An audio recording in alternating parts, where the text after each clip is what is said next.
National defence academy, Indian military academy, air force academy, naval academy, ये वो संस्थाएं हैं जो कैडेट्स को योद्धा बनाती हैं। ये वो संस्थाएं हैं जो फौज के कमीशन ऑफिसर्स बनाती हैं। ये वो संस्थाएं हैं जिनकी वजह से मैं आराम से अपने स्टूडियो में बैठ के आपके साथ वीडियो बना पा रहा हूं, क्योंकि इन संस्थाओं ने उच्च अधिकारी के ऑफिसर्स बनाए जो सही डिसीजन लेते हैं और हमारे बॉर्डर्स को सिक्योर करते हैं। पर डिफेंस एस्पिरेंट्स, कई बार देखा गया है इन अकेडमीज में पहुंच के कुछ कैडेट्स मेडिकली आउट हो जाते हैं। ऐसे कैडेट्स का क्या होता है, पहला सवाल। दूसरी बात, क्या मेडिकल आउट होना सही डिसीजन है या नहीं है? और तीसरा सवाल, इन कैडेट्स को क्या बेनिफिट्स मिलते हैं? आज मैं अभिनव मेहरोत्रा इस वीडियो में आपसे यही बात करूंगा। नमस्कार, स्वागत है आप सबका त्रिशूल डिफेंस एकेडमी के यूट्यूब चैनल पे। नेशनल डिफेंस एकेडमी और कई अन्य मिलिट्री एकेडमीज कैडेट्स को तैयार करती हैं उस रोल के लिए, उस रिस्पॉन्सिबिलिटी के लिए जिसके लिए वो इस सिलेक्शन प्रोसेस से गुजर के आए और कड़ी मेहनत कर रहे हैं, वर्ल्ड क्लास की पीटी कर रहे हैं, ड्रिल्स कर रहे हैं, हॉर्स राइडिंग कर रहे हैं, मेहनत कर रहे हैं ताकि वो फिट हो सकें रोल्स निभाने के लिए, रिस्पॉन्सिबिलिटीज उठाने के लिए। पर कई बार ऐसा होता है कि अकेडमीज में ट्रेनिंग के दौरान कुछ कैडेट्स को चोट लग जाती है, कुछ कैडेट्स पुअर फिजिकल परफॉर्मेंस की वजह से अच्छा काम नहीं कर पाते। ऐसे कैडेट्स का क्या होता है? क्या कैडेट्स को सीधे फौज की अकेडमीज उठाती हैं और बाहर कर देती हैं? ऐसा बिल्कुल भी नहीं है। नेशनल डिफेंस एकेडमी या कई अन्य academies RWL relegation warning list पहले इशू करता है। RWL उस केस में होता है जब आपकी फिजिकल परफॉर्मेंस सब स्टैंडर्ड्स की है या आपके मेडिकल रीजंस की वजह से आप 70 दिन से ज्यादा अकेडमी में परफॉर्म नहीं कर पा रहे हो, 70 दिन से ज्यादा आप एडमिट हो। उस केस में फौज आपको, नेशनल डिफेंस एकेडमी आपको RWL इशू करता है। रेलीगेशन वार्निंग लिस्ट ये एक तरह की वार्निंग है जो फौज कहता है कि बॉस, या तो अपनी फिजिकल परफॉर्मेंस इंप्रूव कर लो, नहीं तो हम तुम्हें टर्म ब्रेक दे देंगे और तुम्हें पीछे जाना पड़ेगा।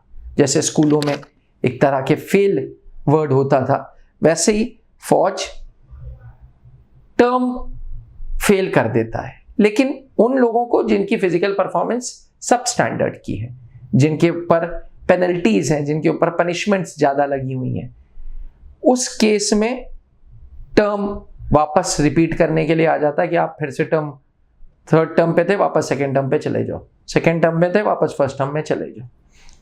बट उन कैडेट्स का क्या जिनकी मेडिकल रीजंस की वजह से 70 दिन से ज्यादा ट्रेनिंग छूट गई है? फौज पहले तो कोशिश करता है कि उनको टर्म ब्रेक दे दे और उनको पीछे टर्म पे ले जाए। बट अगर वो इस योग्य नहीं होते हैं तो फौज कहता है कि देखो, तुम फिट नहीं हो उस रोल के लिए जिस रोल के लिए हम तुम्हें तैयार कर रहे थे, और फौज नेशनल डिफेंस एकेडमी बाहर का रास्ता दिखा देता है। जब कभी भी ऐसा कोई केस होता है तो बहुत मीडिया कवरेज होती है, अलग अलग यूट्यूबर्स, अलग अलग इंस्टाग्रामर्स, अलग अलग न्यूज़पेपर्स, अलग अलग न्यूज चैनल्स इस बात के ऊपर बड़ा डिबेट उठाते हैं। पेरेंट्स के एलिगेशंस होते हैं, लेकिन मेरी नजर में ये सारे एलिगेशंस गलत हैं, क्योंकि मैं अगर आराम से स्टूडियो में बैठ के वीडियो बना रहा हूं तो इसलिए बना रहा हूं क्योंकि मेरे देश के बॉर्डर्स सिक्योर्ड हैं, मेरे देश की डिफेंस फोर्सेस जो डिसीजंस ले रही है वो सही ले रही है, मेरे देश के डिफेंस ऑफिसर्स अपनी रोल्स एंड रिस्पॉन्सिबिलिटीज को सही से निभा रहे हैं। हाँ, मेरी सिंपैथीज हैं उन सारे कैडेट्स के लिए, और सिर्फ मेरी नहीं, अब सरकार भी जो मेडिकली डिस्चार्ज कैडेट्स हैं उनको ECHS की फैसिलिटी देना स्टार्ट कर चुका है।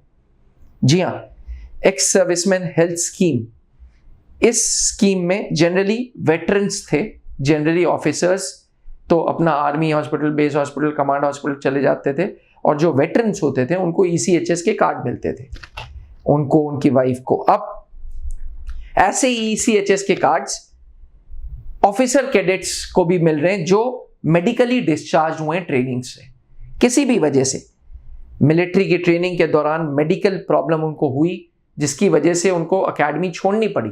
ऐसे कैडेट्स के लिए अब फौज ऑफिसर दर्जे का ट्रीटमेंट देना स्टार्ट कर चुका है।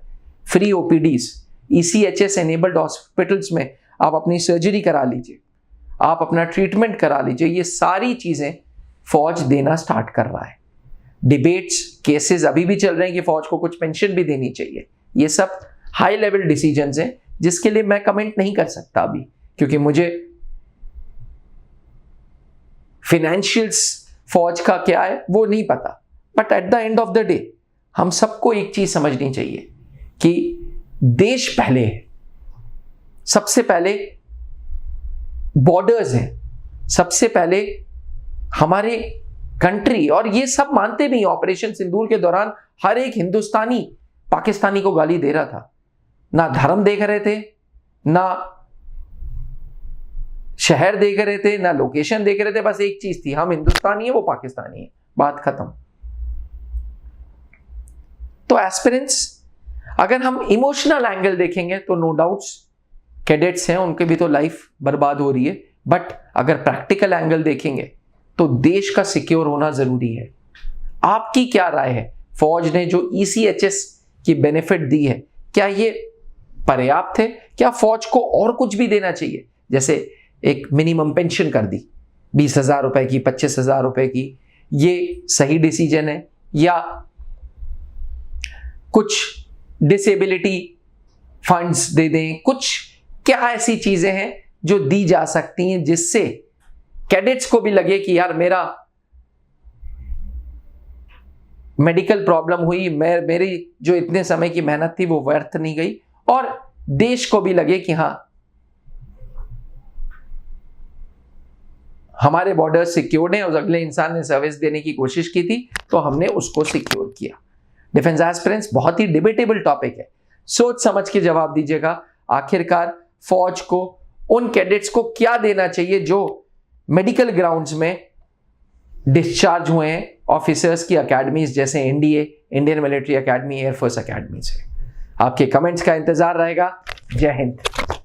आपने क्लास 10th के बोर्ड एग्जामिनेशंस दे दी हैं और आप सेना में अफसर बनना चाहते हैं तो क्लास 11 से ही जुड़े त्रिशूल डिफेंस एकेडमी के NDA फाउंडेशन बैच से, जहां आपको UPSC क्वालिफाइड एजुकेटर्स मिलेंगे, एक्स आर्मी वेटरन्स मिलेंगे जो आपका सपना नेशनल डिफेंस एकेडमी का पूरा करेंगे।